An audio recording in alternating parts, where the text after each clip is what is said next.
In the Middle Kingdom, Rampage earned $156 million. The film's fame meant that the production houses are considering a sequel as well. Particularly, the director Brad Peyton has already spoken about his enthusiasm to dive into this world. Peyton has directed 3 movies with Johnson so far, and they all became hits. So it seems logical that they are considering a rampaging sequel, since there is a great material to pick up from.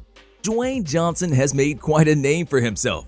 When The Rock is in a film, his appearance takes over the actual film and the rest of the lead cast. The audience will ignore what is happening on the screen as long as Dwayne Johnson is swinging, crushing, firing, battling, and flying his way to rescue the world alone. He is so dominant on screen that he gets all the attention of the audience. For instance, you can never know if he has appeared in the same movie thrice. You might believe that San Andreas 2015, Skyscraper 2018, and Rampage 2018 are part of some extended universe. Each one has a separate identity, like a giant albino gorilla, or a planet-crushing earthquake, or a physics-defying jump into a building.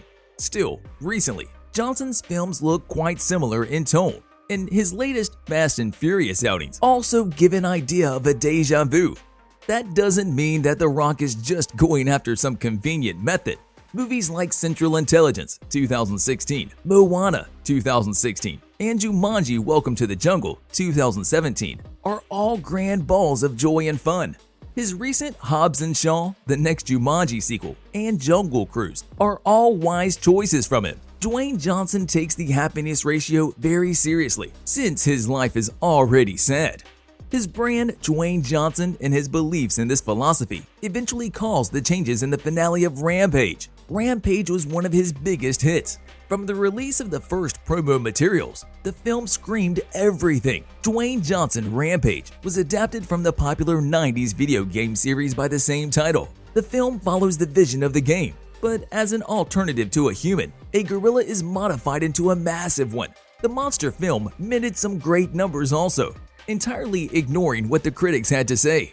Rampage earned a whopping $428 million at the worldwide box office. Domestically, it earned $101 million, while the others came from foreign markets. Rampage was also very successful in China. So without waiting any longer, let's discuss all the details that are known so far about Rampage 2. But for that, here's a quick recap of the events that occurred in the first film. As the plotline follows a linear way, it is easier for you to better understand the Rampage 2 story. We have the usual parties, a likable good guy with celebrity credentials, a couple of more popular characters, innocent projects to analyze, and an evil organization. The film begins with a lab rat demolishing the space station called Athena 1, which was run by Energy Need, a company with suspicious business strategies and skills in gene manipulation. Don't forget the rat. I will get back to it later. Now, smash that subscribe button if you haven't done so already. But no, in all seriousness, the only survivor of the catastrophe is Dr. Carrie Atkins, who attempts to run away in a pod with the rest of the pathogens. Although she is not able to go back to Earth safely, as the canisters land in different locations. One canister is eaten up by Lizzie, the American crocodile, another by a wolf called Ralph, and the third one comes across George. George is a rare albino gorilla who was rescued from poachers by Davis Johnson, who used to be a U.S. Army soldier and a member of the anti-poaching band. After a while, the two have gotten pretty close, but the chemicals begin to affect the animals. They become bigger and very aggressive. Then there is Dr. Kate Caldwell, Naomie Harris, who clarifies the issue. Energy Need initially planned to use the pathogens on animals and convert them into biological weapons. Caldwell was fired and imprisoned for refusing to collaborate.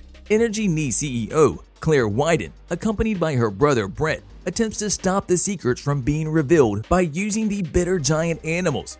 Claire uses a high-frequency transmitter over Willis Tower, created to rattle and tempt the animals towards it. Davis and Kate, with the support of Russell, plan to get to the headquarters to get the anti-serum for the animals. Surprisingly, there is nothing that can reverse the alterations entirely. The serum can only make the animal tranquil and assist them in getting back their consciousness. Ralph, Lizzie, and George terrorize the city in a fascinating CGI scene. Kate pushes Claire with serums to George, who immediately consumes her, together with the serum. and shortly gets back to his consciousness. Davis tricks Ralph with the aid of George, who is murdered by Lizzie. Huge animals continue to fight as buildings fall and vehicles are demolished. At last, Davis, George, Russell, and Kate succeed to avoid Lizzie's threat, and the film ends with them helping the city in the rebuilding process. The film's biggest star is Dwayne Johnson.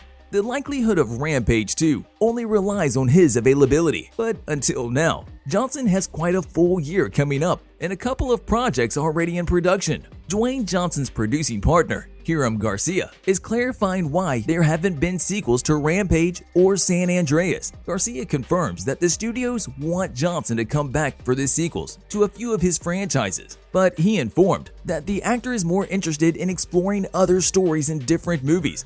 While chatting with Collider, Garcia added that the sequels to the likes of Rampage, San Andreas, and Journey to the Mysterious Island is often debated, but Johnson is such a franchise-creating machine that he is the one who will choose if a sequel needs to be explored or if he is even available for it. So if Rampage 2 actually happens, it will take a while before it's available to watch on screen. Obviously, this is a great problem for Johnson to have.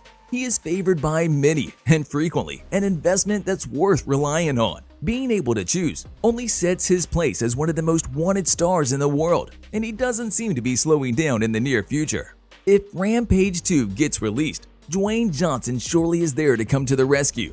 Naomie Harris should also return to the role of Kate Caldwell. Jeffrey Dean monster movies have many monsters and not a lot of lead human characters, so there will most likely be only a few human antagonists attached to the cast, and the rest will be animals, giant, mutated animals, rampaging through cities. Rampage has already created a realistic universe, and fans are quite into it. The logical way of action for the sequel will be to continue from there on. The video game has had a long run with numerous renewals. It has multiple complicated higher levels that can serve as plot lines for the sequel. The game created waves to let users play from the point of view of the giant animals knocking things out. So Rampage 2 can easily explore that. George coming to life could have a few conclusions. It will be naive to think that collective greed is and the animals are saved from the dangers of genetic mutations. So the second installment can feature a couple of story twists from their point of view. The audience could get a modest version of Planet of the Apes in this video game adaptation, where George can play a vital role in dominating the animals, like Caesar the ape. But most likely, the creators won't go that way. Now, smash that subscribe button and ring that notification bell. But no, remember the rat that I mentioned at the beginning of the article? Well, it could be just the sequel. The Rampage opening sequence has a mutated rat demolishing the space station. In the well-known Atari Lynx port, Larry was a big rat that was popular for massive destruction. Aside from Larry, the game versions later also had two monster rats, Rhett and Curtis. Peyton has revealed in an interview that if he gets to do the sequel, he will use the video game reference and call the rat Larry. You'll love these videos next.